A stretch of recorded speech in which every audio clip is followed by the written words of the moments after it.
في الفيديو ده يا شباب هعلمك ازاي تقدر تفصل الانترنت عن الواتساب، يعني تعمل انقطاع للانترنت عن الواتساب فقط. تمام، كل اللي انا عايزه منك هتمسك الموبايل بتاعك وهتدخل مثلا وليكن على المحادثة دي. لو انا كتبت كده مثلا، كتبت وليكن صباح الخير، تمام كده الرسالة هتوصل عادي، مفيش اي مشكلة، والصح هنا هيظهر اهوت زي ما انتوا شايفين. تمام. طيب انا بقى عايز لما ابعت رسالة زي كده او حد يبعت لي رسالة ما توصلش، يعني افصل الانترنت عن الواتساب فقط. هبدأ ارجع كده. طبعا احنا بنتكلم عن الواتساب الرسمي تحديث 2025. تمام، هنرجع كده بعد كده نضغط على الثلاث نقاط وهنجيب الاعدادات. بعد كده نختار حاجة اسمها التخزين والبيانات. التخزين والبيانات هنضغط عليها. بعد كده نختار حاجة اسمها الوكيل. الوكيل متوقف هنضغط عليه. بعد كده نضغط على الوكيل الذي تم إعداداته، تمام، أو إعداده.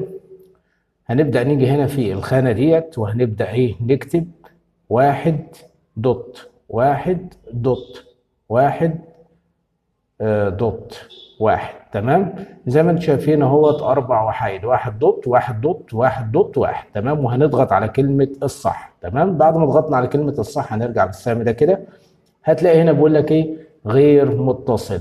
غير متصل كده احنا فصلنا الانترنت عن الواتساب الرسمي بطريقه سهله وبسيطه، تحديث 2025 زي ما انتم شايفين غير متصل. لو رجعنا تاني حبيت اكتب رساله مثلا وليكن اهوت صباح الخير، تمام، وبعت كده، هتلاقي الرساله متعلقه. يعني لو جيت ارسل لحد حاجه مش هتروح له، لو حد جه رسل لي حاجه مش هتجيلي. خلاص انا فصلت الانترنت عن الواتساب. طيب انا عايز ارجع الانترنت على الواتساب تاني. هرجع كده خطوه، هرجع كده يعني اشغل الانترنت للمره التانيه واضغط على الاعدادات وهاجي عند التخزين والبيانات وهضغط على الوكيل. تمام، وهبدا اقفل الخيار ده. تمام، بعد ما قفلت الخيار ده الرسالة هتوصل عادي، مفيش أي مشكلة. تمام، لو أنا عايز أفعله هفعله عادي، عايز أقفله هقفله عادي. تمام، عايز أشيل ده خالص هضغط ضغطة مطولة كده وأحذف. تمام، لو ضغطت كده هتلاقي الوكيل اللي هي واحد دوت واحد دوت واحد دوت واحد اتحذفت عادي، مفيش أي مشكلة. يبقى أنا كده قفلت الإنترنت عن الواتساب الرسمي فقط ورجعت شغلته تاني بطريقة سهلة وبسيطة. أتمنى أكون وصلت لكم المعلومة بشكل سليم. لو عجبك الفيديو لا تنسى الاشتراك في القناة وتفعيل زر الجرس على الكل، وأشوفكم في فيديو جديد. السلام عليكم.